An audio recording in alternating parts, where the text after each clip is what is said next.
అందరికీ వందనాలు. Praise the Lord. మరలా ఈ ఏప్రిల్ నెలలో మరలా మీ అందరినీ కలుసుకోవటానికి దేవుడు మాకు దయచేసిన ఈ అవకాశాన్ని బట్టి మేము ఎంతగానో దేవుడిని స్తుతిస్తూ ఉన్నాము. ఈ నెలలో దేవుడు మనతో ఏం మాట్లాడుతున్నారో చూద్దాం. కష్టకాలమే కానీ మన కథ మాత్రం ముగిసిపోనివ్వడు అని దేవుడు మాట్లాడుతూ ఉన్నాడు. మనం చాలా రకాలైన కష్టాలను ఎదుర్కొంటూ ఉంటాం. ఒక్కొక్కసారి ఒక్కొక్క కష్టం, అప్పులనే కష్టకాలం ఉంటుంది, లేకపోతే ఏదైనా అవసరం అనే కష్టకాలం ఉంటుంది, నిందలనే కష్టకాలం, గాయాలనే కష్టకాలం. ఏదో ఒకరు ఏదో ఒక కష్టకాలంలో ఉంటారు. ఇవి కాకుండా ఇంకా చాలా రకాలైన కష్టకాలాలు ఉంటాయి. ఏదో ఒకరు ఆ రకమైన కష్టకాలంలో ఉంటారు. దేవుడు ఈరోజు కష్టకాలంలో ఉన్న నీతో చెప్తా ఉన్నాడు. ఈ వీడియో ఏదోలా నీకు వచ్చిందని చూడట్లేదు, కానీ ఈ వీడియో ద్వారా దేవుడు నీతో మాట్లాడాలని చెప్పేసి దేవుడు ఈ వీడియో నీకు చూపిస్తా ఉన్నాడు. ఏంటంటే నీతో చెప్తున్నాడు ఈ కష్టకాలంలో ఒక మాట. నువ్వు ఎంత కష్టకాలంలో ఉన్నా సరే నీ కథ మాత్రం ముగిసిపోలేదు. ఇంకా నీ కథ మాత్రం ఎండ్కి వచ్చేయలేదు. ఇంకా చాలా ఉంది నీ కథలో అని చెప్పేసి దేవుడు మాట్లాడుతూ ఉన్నాడు. ఏలియా కూడా ఒక దినాన్ని అనుకున్నాడు, తండ్రి ఈ కష్టకాలంలో ఇంకా నా పని అయిపోయింది, ఇంక నేను ఈ కష్టాన్ని నేను ఫేస్ చేయలేను, ఈ కష్టాన్ని నేను ఎదుర్కోలేను, నా వల్ల కాదు ప్రభువా అని చెప్పేసి ఏలియా దేవుడితో ఒక మాట అంటాడు కదా, తండ్రి ఇంత మట్టుకు చాలు, నా ప్రాణం నువ్వు తీసుకో, ఇంత మట్టుకు చాలు, నన్ను చంపే, నా ప్రాణం తీసేసుకో. ఎందుకంటే నువ్వు అనుకున్నంత గొప్పవాడిని నేను కాదు, నా పితరుల కంటే గొప్పవాడిని కాదు, నా ముందు ఎవరికంటే నేను గొప్పవాడిని కాదు, నా వల్ల కాదు, చాలు నా ప్రాణం తీసేసుకో అంటే దేవుని దూత వచ్చి ఒక మాట చెప్తా ఉంటుంది ఏలియాతో. ఏమన్నా తెలుసా, ఏలియా నీకు శక్తికి మించిన ప్రయాణం ఇంకా నీ కోసం సిద్ధంగా ఉంది. ఇదేంటి ఈ కష్టానికే ఈ శ్రమకే ఇలా అయిపోతున్నావేంటి, ఇంకా నీ శక్తికి మించిన ప్రయాణం నీ కథలో ఇంకా ఉంటానే ఉంది. నువ్వు జయించవలసింది, నువ్వు చేయవలసింది నీ శక్తికి మించినవే ఉన్నాయి. కాబట్టి ఇక్కడితో నీ కథ ముగించాలనుకుంటావేంటి అని చెప్పేసి దేవునితో మాట్లాడుతూ ఉంటుంది. ఈరోజు కూడా నువ్వు ఒక కష్టకాలంలో ఉండొచ్చు, నువ్వు కూడా అనుకుని ఉండొచ్చు ఇంకా చాలే, నా వల్ల అవ్వదు, ఇంకా ఎందుకు వచ్చిందిలే అని చెప్పేసి నువ్వు కూడా అనుకుని ఉండొచ్చు. కానీ దేవుని వాక్కు తెలియజేస్తూ ఉంది, నీ శక్తికి మించిన ప్రయాణం నీ కోసం సిద్ధంగా ఉంది. అదేంటి, నా శక్తికి మించింది కదా, నా శక్తి దానికి సరిపోదు కదా ఆ ప్రయాణానికి, మరి నా శక్తికి మించిన ప్రయాణం నేను ఎలా చేయగలను అనుకోవచ్చు నువ్వు. కానీ నీ శక్తికి మించిన ప్రయాణాన్ని రాసే రచయిత ఎవరో తెలుసా, నీ దేవాతి దేవుడు, గొప్ప దేవుడు. నీ శక్తికి మించిన ప్రయాణాన్ని నీతో చేయించుకుంటాడు ఆయన. నీ శక్తికి ఎంతైనా కావచ్చు, ఎంత శక్తి అయినా ఎంత బలమైన ఆయన ఇచ్చుకుంటాడు. ఎందుకో తెలుసా, ఆయన రాస్తా ఉన్నాడు కాబట్టి నీ కథని. నువ్వు అనుకుని ఉండొచ్చు, వాళ్ళకి అలా తీరిపోయింది కదా సమస్య, వీళ్ళకి ఇలా తీరిపోయింది కదా ఈ కష్టకాలంలో, వాళ్ళకి వెంటనే మొరకి జవాబు వచ్చేసింది కదా, వీళ్ళు ప్రయత్నించారు కదా ఈ కష్టకాలంలో వెంటనే సఫలం అయిపోయింది కదా అనుకుని ఉండొచ్చు. ఒక్కొక్కరికి ఒక్కొక్క విధంగా ఉంటుంది కష్టకాలం అనేది, అందరికీ ఒకలాగే ఉండదు. అలాగే ఒక్కొక్కరికి ఒకలా ఉంటది వారి కథ, ఒక్కొక్కరికి ఒకలా కథ ముగిసిపోతూ ఉంటది, ఒక్కొక్కరికి ఆ కష్టకాలం ఒక విధంగా తీరుతూ ఉంటది, ఇంకొకరికి ఇంకొక విధంగా తీరుతూ ఉంటది.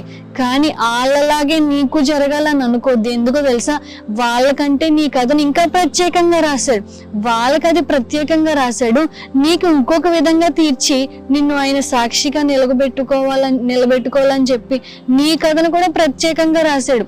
వాళ్ళలాగే నీకు జరగాలని అనుకోవద్దు. నీకంటూ ఒక ప్రత్యేకత ఉంది, నీ కథకంటూ ఒక విలువ ఉంది. ఇంకొక మాట ఏంటో చెప్పమంటారా, ఈ కథలో ఈ కష్టకాలం ఉంది కదా, నీ కథలో ఈ కష్టకాలం ఉంది కదా, ఈ కష్టకాలమే నీ కథకు అందాన్ని ఇవ్వబోతుంది. ఈ కష్టకాలం ఏదైతే ఉందో ఇందులో నువ్వు చాలా నలిగిపోతుండొచ్చు, చాలా భయానికి గురవుతుండొచ్చు, చాలా ఆందోళన పడిపోతుండొచ్చు, చాలా ఉక్కిరి బిక్కిరి అయిపోయి ఎటూ తోచని పరిస్థితిలో నువ్వు ఉండొచ్చు. కానీ ఈ కష్టకాలమే నీ కథలో ఒక ట్విస్ట్, ఒక హైలైట్గా మారబోతా ఉంది. ఈ కష్టకాలమే నీ కథలో ఒక అందాన్ని, ఒక రూపుని, ఒక అద్భుతాన్ని నీ కథలో జరిగించబోతా ఉంది. ఈ కష్టం ద్వారా దేవుడు నీ జీవితంలో ఇంకా అద్భుతం చేయాలనుకుంటున్నాడు. ఈ కష్టకాలం ద్వారా దేవుడు నీ జీవితంలో నీ శత్రువులు ఎదుట నీకు భోజనం సిద్ధపరచాలనుకుంటున్నాడు.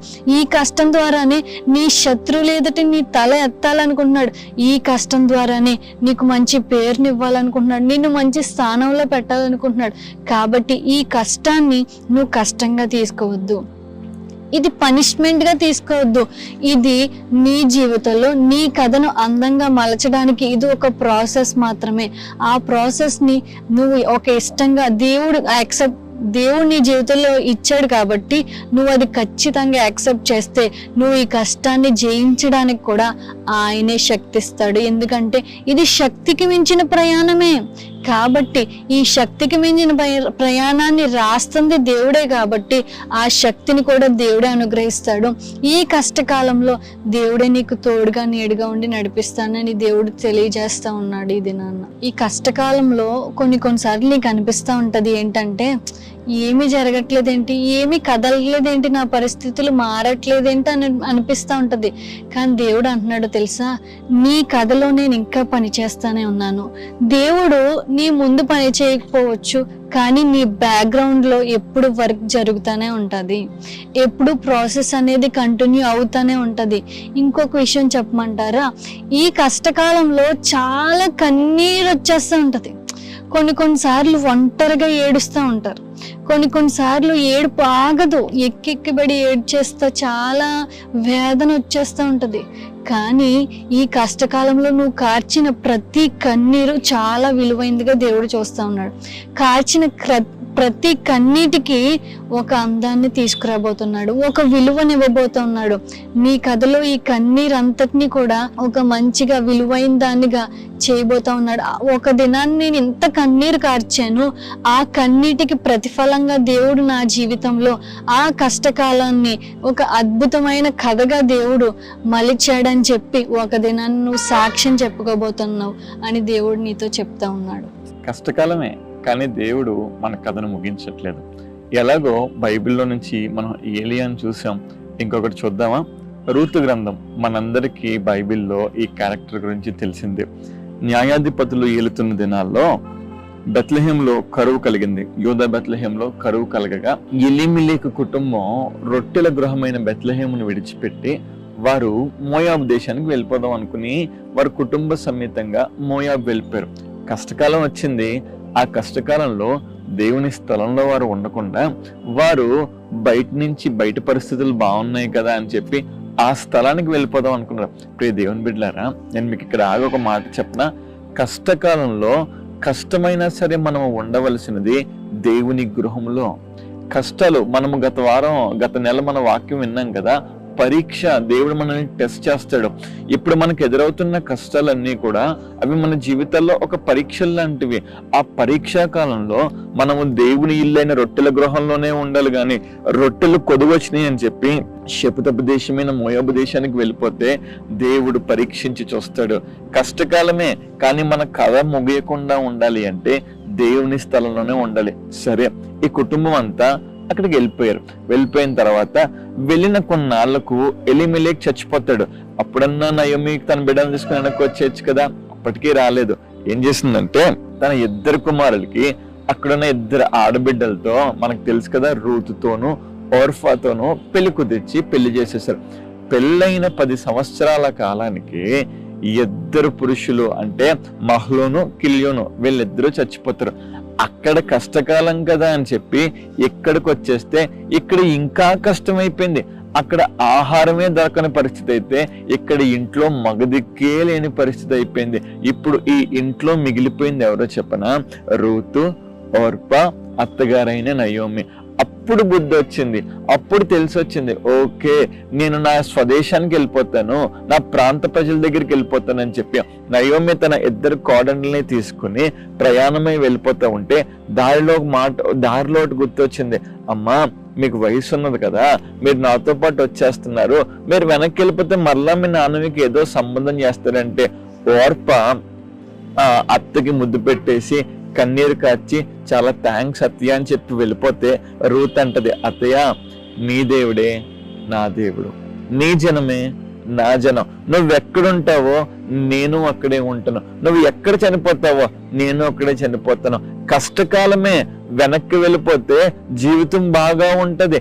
కానీ రూత్ ఏం చేసిందో చెప్పనా, రొట్టెల గృహమైన దేవుని ఇల్లు వైపే తన కన్నులు చూసింది. ప్రియ దేవుని బిడ్డలారా, ఈ మన కష్టకాలంలో, ఈ మన గడ్డు కాలంలో మనము దేని వైపు చూడాలంటే మనము దేవుని గృహము వైపే చూడాలి. We have to look towards the house of God. దేవుని ఇంటి వైపే మనం చూడాలి. కష్టం వస్తుంది, బాధ వస్తుంది, శ్రమ వస్తుంది, కథ ముగిసిపోకుండా ఉండాలి అంటే మనము చూడవలసింది ఈ గృహం వైపు చెప్పనా, దేవుని గృహం వైపు.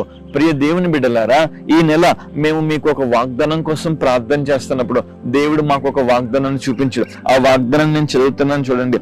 రూతు గ్రంథం 3వ అధ్యాయము 9వ వచనంలో నేను ఈ మాటలు చదువుతున్నాను, జాగ్రత్తగా వినండి. 10వ వచనము, అతడు నా కుమారి యెహోవా చేత నీవు దీవెన నొందిన దానవు, నా కుమారి 11వ వచనము, భయపడకుము నీవు చెప్పినదంతయు నీకు చేస్తానంటున్నాడు దేవుడు.